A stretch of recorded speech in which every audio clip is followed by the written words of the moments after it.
Hey guys what's up. तो हम अभी पढ़ रहे हैं कंटेम्प्रेरी अप्रोचेस। अच्छा, अब मैं आपको बताना चाहूँगी कि ये हमारी ऑलमोस्ट लास्ट वीडियो होगी जो हिस्ट्री वगैरह पे थ्योरीज पे होगी। इसके बाद बस एक और है, और उसके बाद ऐसा नहीं है और थ्योरीज नहीं आएंगी, ठीक है, आएंगी, बट यहाँ पे हमें ये पता चल जाता है कि समझे जो अभी हम मैनेजमेंट पढ़ रहे हैं ना, वो किस तरह से इवॉल्व हुआ।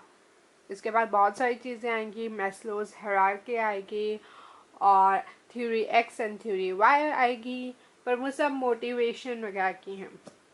जब हम कहते हैं ना कि हिस्ट्री ऑफ मैनेजमेंट, मैनेजमेंट कहाँ स्टार्ट हुई, तो आप समझे हमने ऑलमोस्ट वो सारी थ्योरीज कर ली हैं। अब हम कंटेम्प्रेरी अप्रोचेस कर रहे हैं, ठीक है। कंटेम्प्रेरी का मतलब होता है मॉडर्न, प्रेजेंट डे। तो जो अभी जो मॉडर्न, जो रीसेंट अप्रोचेस हैं मैनेजमेंट पे, वो क्या हैं, ठीक है। अब earlier approaches focused on managers concern inside the organisation, ये तो आपने देखा। फ्रेडरिक टेलर ने कहा कि काम को साइंटिफिक कर दो। कौन करेगा? मैनेजर्स। कहाँ पे होगा? Inside the organisation. Max Weber ने कहा कि ऑर्गेनाइजेशन को ब्यूरोक्रेसी बना दो। कहाँ पे? इनसाइड। आउटसाइड का जिक्र किसी ने नहीं किया। उसके बाद हेनरी फ्यूल ने कहा कि ये 14 प्रिंसिपल ऑर्गेनाइजेशन पे लगा दो। उसने भी आउटसाइड की बात नहीं की। किसी ने भी ये नहीं सोचा कि ऑर्गेनाइजेशन जहाँ पे काम कर रही है तो उसका भी तो इम्पैक्ट है, हमारे कस्टमर्स का इम्पैक्ट है, मार्केटिंग का इम्पैक्ट है, मार्केट में क्या हो रहा है उसका इम्पैक्ट है, एंड सो ऑन, राइट। तो जब किसी ने नहीं सोचा तो कुछ तो करना था ना, ठीक है। तो what about outside the organisation, उसका क्या होगा? उसके लिए हमें क्या करना होगा? उसके लिए कोई थ्योरी है? यस है, कंटेम्प्रेरी अप्रोचेस उसी को डिफाइन करते हैं, ठीक है। Now let's go. दो कंटेम्प्रेरी अप्रोचेस हैं, सिस्टम थ्योरी जो हम आज पढ़ेंगे, कॉन्टीजेंसी थ्योरी जो कि नेक्स्ट वीडियो में आएगी। Okay, so let's study system theory. System is a set of interrelated and interdependent parts arranged in a manner that produces a unified whole. System क्या है? Interrelated. Interrelated क्या होता है? जुड़े हुए, connected. सही है। अब दो चीजें connected हो सकती हैं, जरूरी नहीं है कि वो dependent भी हों, पर सिस्टम में चीजें इंटररिलेटेड होती हैं, आपस में कनेक्टेड होती हैं, और आपस में एक दूसरे पे डिपेंडेंट भी होती हैं। डिपेंडेंट पार्ट्स को अरेंज किया जाता है और वो एक होल बनाता है। वो क्या है? ऑर्गेनाइजेशन, सिस्टम, ठीक है।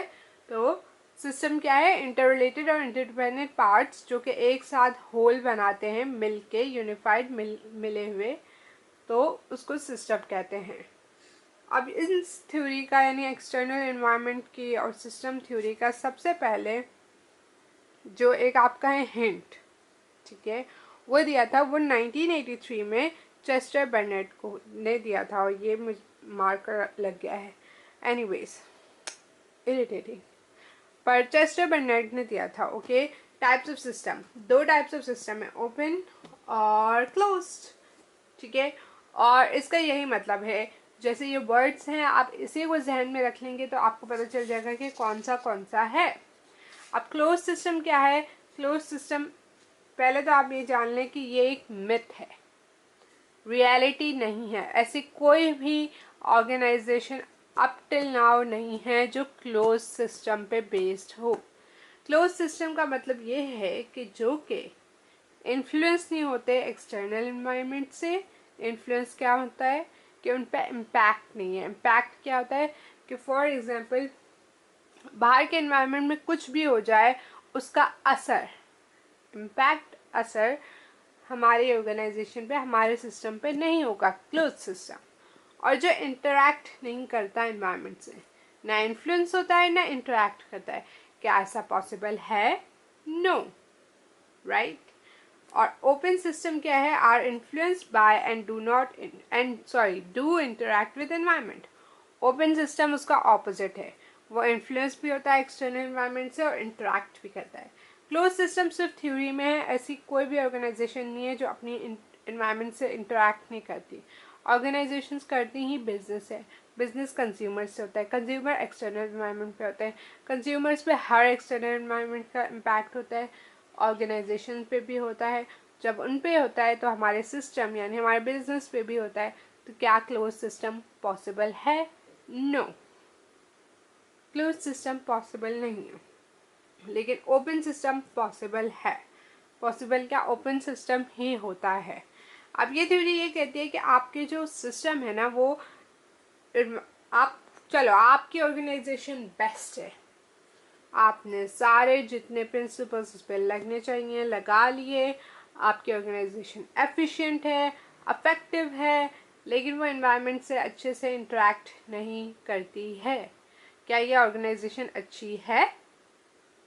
नो, क्योंकि क्या होगा, लोगों के दिमाग में आपकी अच्छी वैल्यू ही नहीं होगी, जिसको हम कहते हैं गुडविल। गुडविल क्या होता है कि आपके ऊपर लोगों का कितना ट्रस्ट है, आपके ऑर्गेनाइजेशन में नहीं होगा।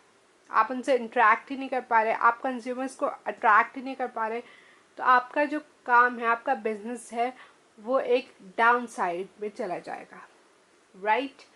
तो यही है ओपन सिस्टम कि आपको देखना होता है कि आप खुद भी इन्फ्लुएंस हो रहे हो और आप इन्वायरमेंट को भी इन्फ्लुएंस कर रहे हो और आप उससे इंटरेक्ट भी कर रहे हो। ये क्यों ज़रूरी है और ये मैनेजर्स को कैसे हेल्प करता है?